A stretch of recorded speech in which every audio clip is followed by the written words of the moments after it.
नमस्कार विद्यार्थी मित्रांनो, KTHM ई लर्निंग या प्लॅटफॉर्मवर तुम्हा सर्वांचे पुन्हा एकदा स्वागत. मित्रांनो, या आधीच्या लेक्चरमध्ये आपण आपल्या विषयातील विक्रय प्रक्रिया या दुसऱ्या प्रकरणाला सुरुवात केली. त्यामध्ये विक्रय कलेचे मानसशास्त्र तसेच ग्राहकांचे मानसशास्त्र या संकल्पना सविस्तर समजून घेतल्या. त्यानंतर ग्राहकाची निर्णय प्रक्रिया व त्यावर प्रभाव पाडणाऱ्या घटकांचाही अभ्यास केला. त्याचबरोबर ग्राहकाची खरेदी इच्छा आणि मागणीची निर्मिती व त्यावर प्रभाव पाडणाऱ्या घटकांचा सविस्तर अभ्यास केला. आणि आज आपण विक्रय प्रक्रिया या दुसऱ्या प्रकरणाच्या पुढील मुद्द्यांचा अभ्यास करणार आहोत. त्यामध्ये प्रथम ग्राहकाच्या क्रय प्रेरणा आणि त्यांचा वापर या मुद्द्याचा विचार करणार आहोत.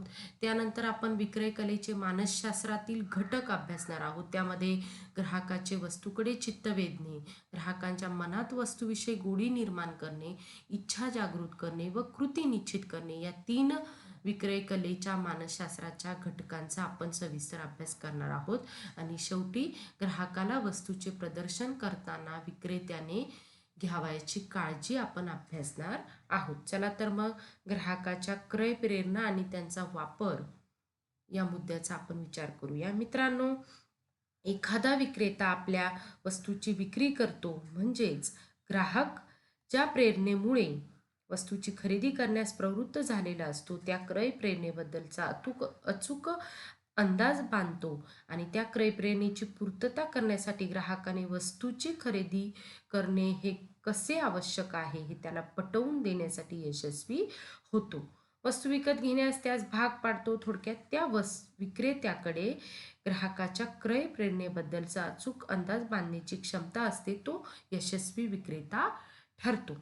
ज्या प्रेरणांमुळे ग्राहक वस्तूची खरेदी करण्यास प्रवृत्त होतो त्यांनाच क्रय प्रेरणा असे म्हणतात. मित्रांनो, आपल्या विशिष्ट अशा शारीरिक, मानसिक किंवा सामाजिक इच्छेच्या समाधानाकरिता ग्राहकाला वस्तू खरेदी करण्याची प्रेरणा होत असते त्यांनाच क्रय प्रेरणा असे म्हणतात. सामान्यतः महत्त्वाच्या कोणत्या क्रय प्रेरणा आहेत त्या काही पुढील मुद्द्यांच्या आधारे आपण समजून घेऊया. ग्राहकाच्या महत्त्वाच्या क्रय प्रेरणांमध्ये पहिली क्रय प्रेरणा आहे ती म्हणजे संरक्षणाची भावना. मित्रांनो, स्वतःच्या कुटुंबियांचे आणि आप्तजनांचे विविध प्रकारच्या अडचणी, आपत्ती व संकटांपासून रक्षण व्हावे ही अगदी प्राथमिक स्वरूपाची क्रय प्रेरणा मानली जाते. ही प्रेरणा न भागविल्यास शारीरिक किंवा आर्थिक नुकसान होणे शक्य होते. संरक्षणाच्या दृष्टीने एखादी वस्तू आवश्यक आहे याची खात्री पटली की ग्राहक आपोआप त्या वस्तूची खरेदी करण्यास प्रवृत्त होतो. रोग प्रतिबंधक औषधे, कुलपे, लोकरीचे कपडे, छत्र्या, रेनकोट इत्यादी वस्तूंच्या बाबतीत ही क्रय प्रेरणा पाहावयास मिळते. दुसरी महत्त्वाची क्रय प्रेरणा आहे ती म्हणजे आरोग्य. मित्रांनो, आपल्या व आपल्या कुटुंबियांच्या आरोग्याचे रक्षण व्हावे यासाठी काही वस्तूंची खरेदी करण्याची प्रवृत्ती ग्राहकांमध्ये पाहावयास मिळते. पौष्टिक पदार्थ, फळं, जीवनसत्वयुक्त औषधे, जलशुद्धीकरण यंत्रे इत्यादी वस्तूंच्या खरेदीमागे ही क्रय प्रेरणा अनुभवास येते. तिसरी क्रय प्रेरणा आहे ती म्हणजे प्रतिष्ठा.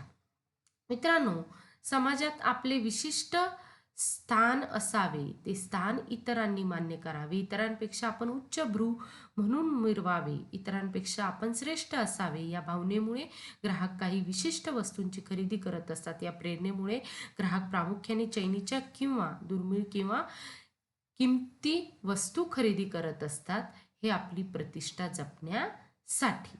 यानंतर पुढची महत्त्वाची क्रय प्रेरणा आहे ती म्हणजे ज्ञान लालसा.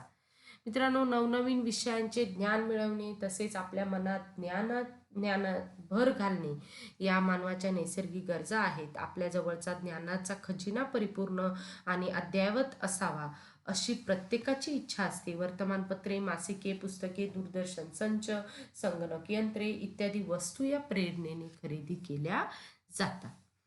पुढची महत्त्वाची क्रय प्रेरणा आहे ती म्हणजे आर्थिक लाभ.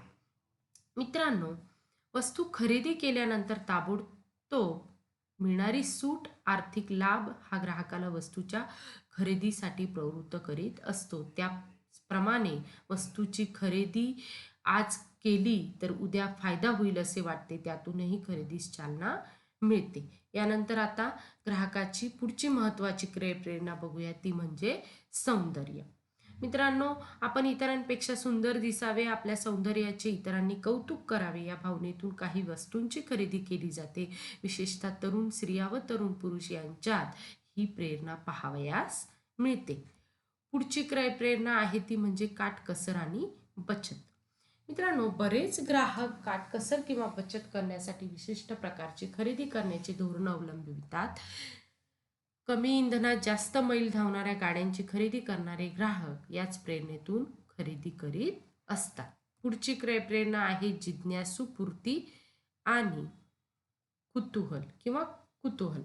एखादी वस्तू बाजारात आली की त्या वस्तूबद्दल काही ग्राहकांना जिज्ञासा किंवा कुतूहल वाटत असते. त्या जिज्ञासेची पूर्तता करण्यासाठी या वस्तूची खरेदी ग्राहक हे करत असतात.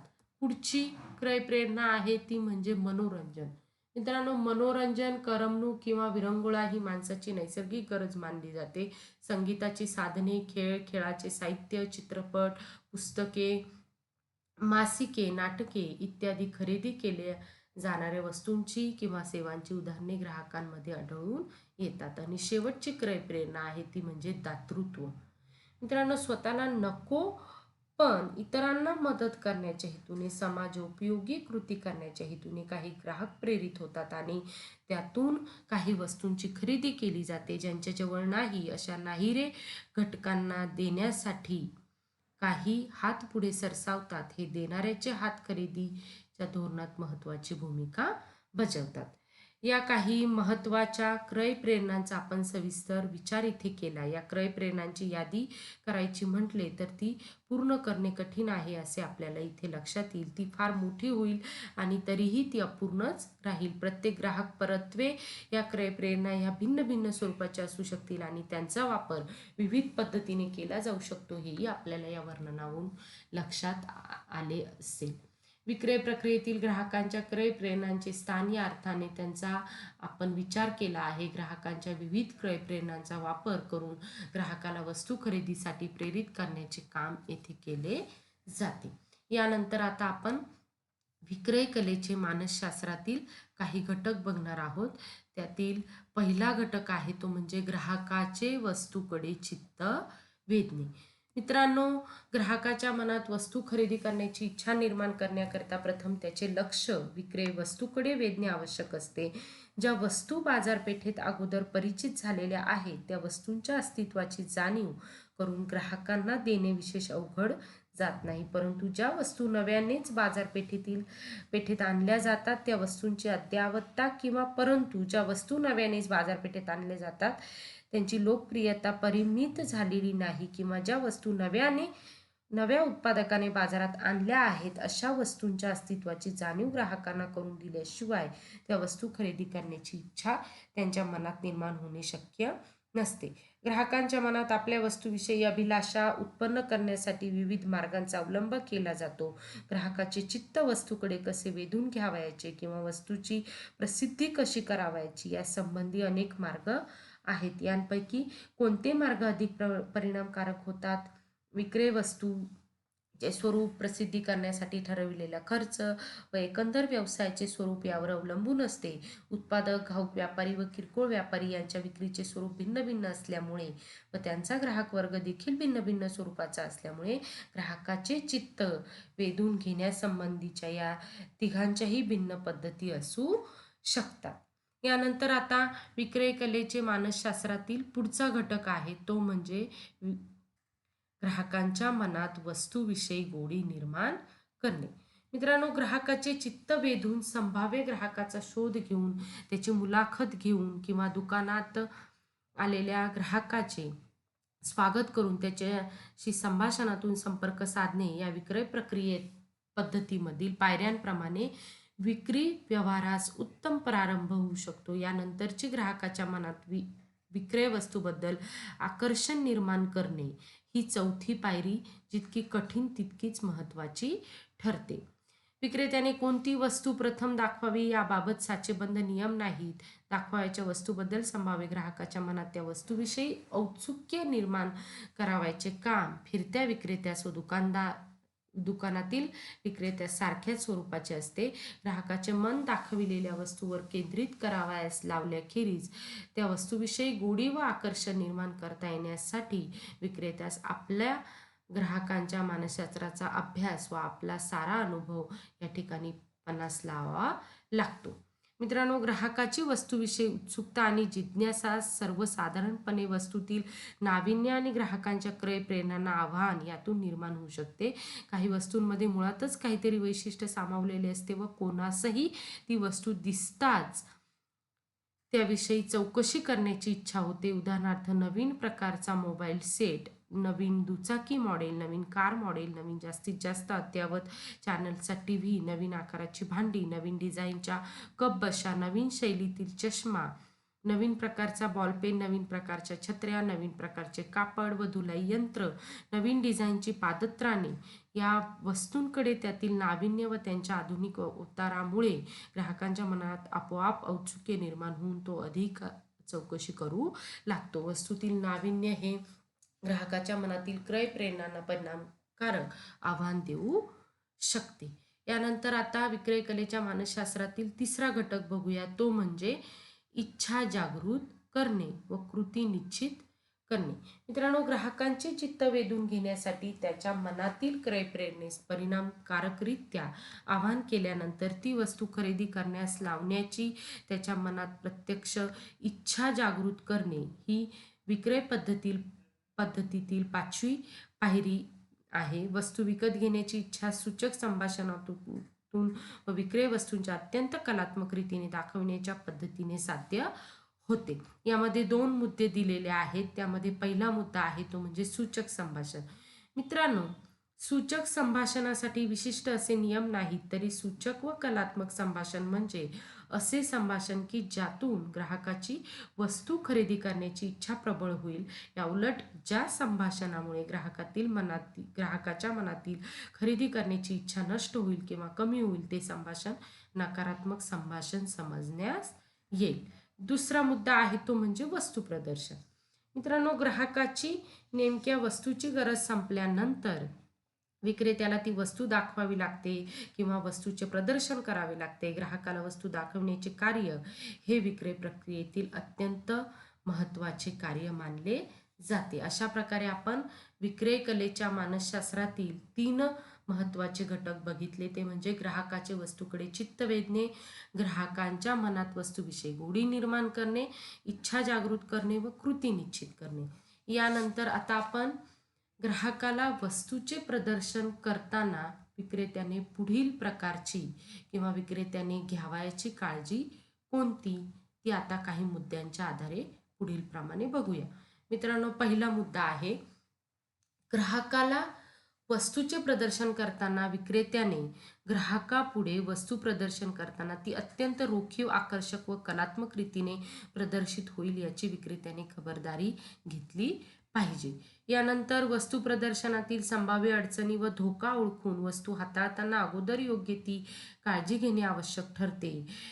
वस्तू प्रदर्शनातील गबाळेपणा काही वेळेला घातक ठरू शकतो, हे लक्षात ठेवले पाहिजे. उदाहरणार्थ, नाजूक व काचेच्या वस्तू, कोरीव कामाच्या वस्तू हाताळताना विशेष काळजी ही विक्रेत्याने घेतली पाहिजे. तिसरी काळजी आहे ती म्हणजे वस्तूबद्दलची ग्राहकाची प्रथमदर्शी निर्माण होणारी प्रतिक्रिया कशी आहे याबाबत विक्रेत्याने काळजीपूर्वक व जागृतीने लक्ष ठेवले पाहिजे. प्रतिक्रिया अनुकूल असेल तर ग्राहकाच्या मनात वस्तू खरेदीची भावना जागृत करण्याचा प्रयत्न करावा. प्रतिक्रिया प्रतिकूल असेल तर ग्राहकांच्या मनातील शंका दूर करण्याचा प्रयत्न करावा. चौथी काळजी ही विक्रेत्याने घ्यावायची आहे ती म्हणजे वस्तू प्रदर्शनाचा कार्यक्रम शांतपणे केला जावा आणि ग्राहकाला वस्तू पाहण्यास, वस्तूचे परीक्षण, निरीक्षण करण्यास पुरेसा वेळ द्यावा. यानंतर ग्राहकाला वस्तूचे प्रदर्शन करताना विक्रेत्याने घ्यावायची पुढची काळजी म्हणजे वस्तूचे प्रदर्शन व वस्तूविषयीची परिणामकारक माहिती याची व्यवस्थित सांगड घातली गेल्यास ग्राहकाच्या मनात वस्तूबद्दल अधिक आकर्षण निर्माण होण्यास मदत होते. पुढची काळजी आहे ती म्हणजे विक्रेत्याने वस्तूचे प्रदर्शन करताना अतिशयोक्ती करण्याचे टाळावे. पुढची काळजी आहे वस्तू दाखविण्याचे प्रमाण असे ठेवावे की कमी प्रकार दाखविण्याने त्यास असमाधान वाटू नये व अनेक प्रकार दाखवल्याने त्याची मानसिक वृत्ती गोंधळाने विचलित होऊ नाही. शेवटची काळजी आहे ती म्हणजे विक्रेता वस्तू दाखवताना कोणकोणत्या युक्त्या वापरतो यावरच त्याच्या अंगी किती चातुर्य आहे याची ओळख पटू शकते. कोणत्या ग्राहकाला कोणत्या वेळी कोणत्या तऱ्हेने वस्तू दाखवावी म्हणजे त्यास वस्तूचे आकर्षण वाटेल याचा अभ्यास करून मगच वस्तूचे प्रदर्शन करायला हवे. इथेच थांबूया. धन्यवाद.